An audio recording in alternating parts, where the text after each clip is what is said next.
Welcome students. In today's class, we are going to start another poem written by S.T. Coleridge, Kubla Khan.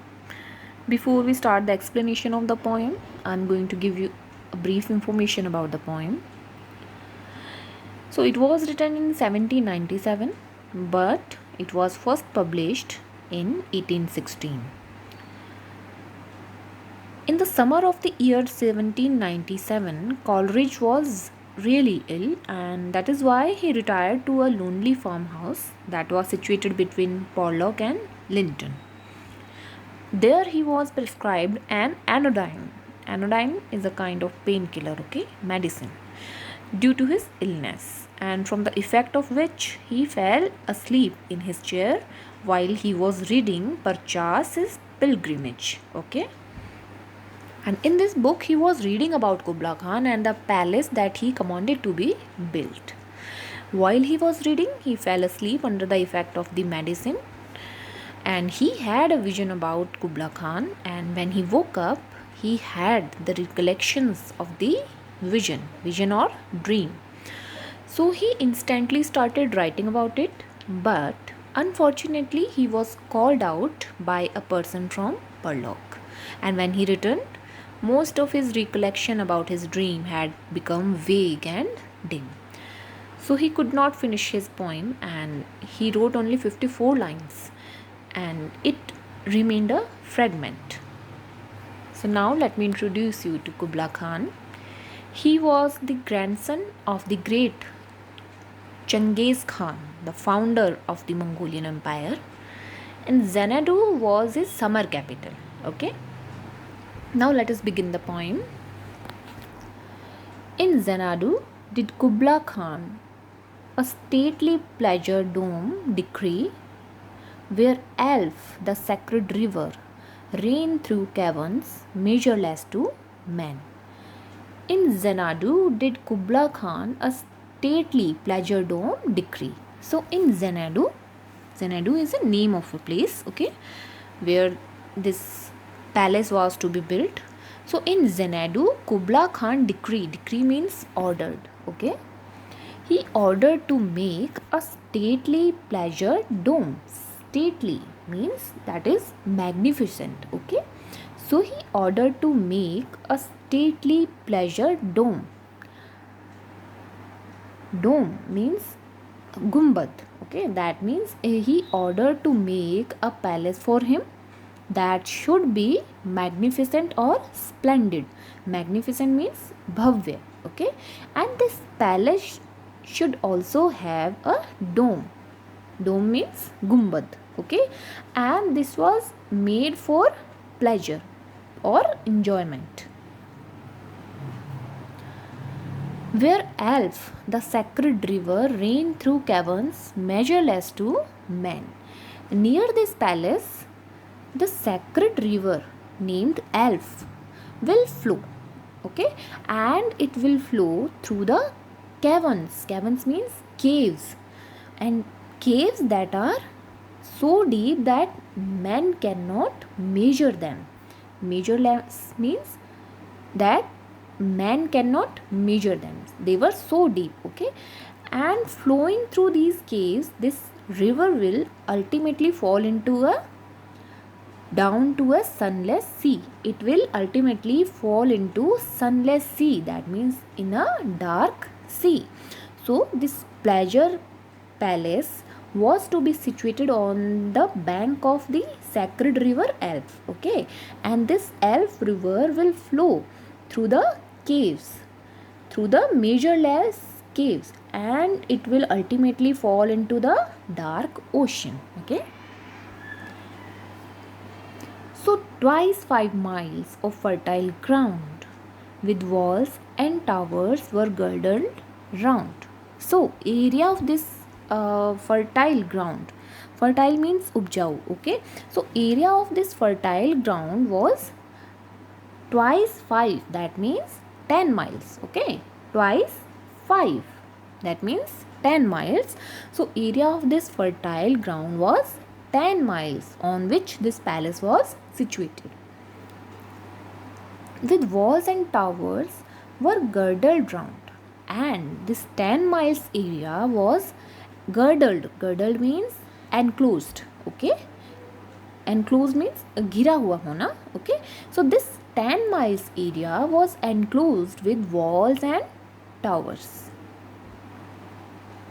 and there were gardens bright with sinuous rills, and there were bright gardens with sinuous means twisting, or you can say घुमावदार. Okay, so there were bright gardens with sinuous rills means small rivers or rivulets, you can say. Okay, so there were bright gardens with sinuous rills. There were bright gardens in which small rivers were flowing, where blossomed many an incense bearing trees. So in these gardens there were many incense seed, that means incense means aromatic, khushbudar. Okay, so in these gardens there were many aromatic plants or trees. So aromatic plants were also there in these gardens. So in this 10 miles fertile ground there were forests and gardens and small rivers. Okay, and here were forests ancient as the hills. In this 10 miles fertile area there were forests also, and these forests were as old as the hills. So here in 10 miles area there were gardens in which small rivers were flowing. In these gardens there were aromatic plants also, and there were old forests also near the palace. And in these forests there were unfolding sunny spots of greenery. So in these forests that were too old, there were some sunny spots of greenery. So we know that in deep forests there are really dense and deep and dense, sunlight cannot reach to the ground properly. Okay, and because it comes through the dense trees, in these kind of forest we can find some sunny spots here and there, as you can see in the image also. Okay, and here in this line poet is giving us the same image. Okay, but oh, that deep romantic chasm which slanted down the green hill athwart a sudden cover. Now there was a deep romantic, here romantic means mysterious. Okay, here romantic means mysterious.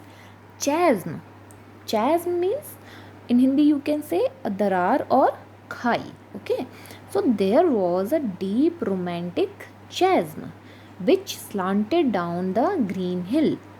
Chasm is a broad deep opening in the earth. So on that green hill there was a deep broad opening, and that green hill was covered with cedar trees. Cedar is evergreen trees. Okay, sadabahar. And this down the green hill athwart a sudden cover, and this deep chasm was situated across these cedar trees. We can clearly imagine this image through poet's words. Imagine that there is a green hill, and it is green because it is covered with cedar trees, and on this hill there is a chasm which is going across these cedar trees. Clear? A savage place. This place was a wild place. Savage means wild. As holy and enchanted. It was a holy place and it was an enchanted place. Enchanted means magical. That means it was a holy and a magical place. As ever beneath a waning moon was haunted by woman wailing for her demon lover. Now poet compares this place to a place which is visited frequently by a lamenting woman. Wailing means lamenting. Lamenting means dukh prakat karna. Okay, so he compares this place to a place which is visited by a lamenting woman under a waning moonlight. Waning means pale. Okay, in this image there is a woman who is lamenting for her beloved and her demon, who is beloved, and who is his beloved, who is her beloved, demon lover. Okay, maybe she was deserted by this demon lover and now she is waiting for him and lamenting also, and she is visiting that place in pale moonlight. Poet compares this place to enchanted place of Xanadu. Okay,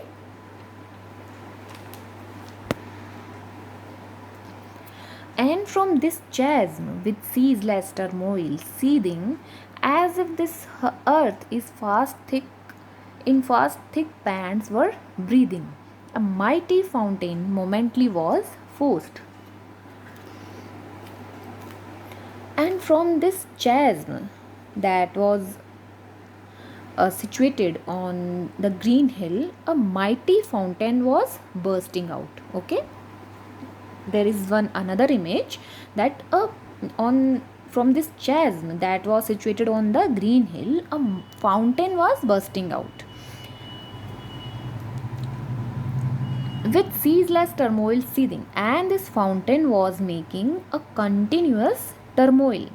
Turmoil means roaring. Okay, continuous. Ceaseless means continuous. Okay, this fountain was making a continuous roaring, and it seemed as if the earth was breathing heavily, and earth was making noise while she was breathing.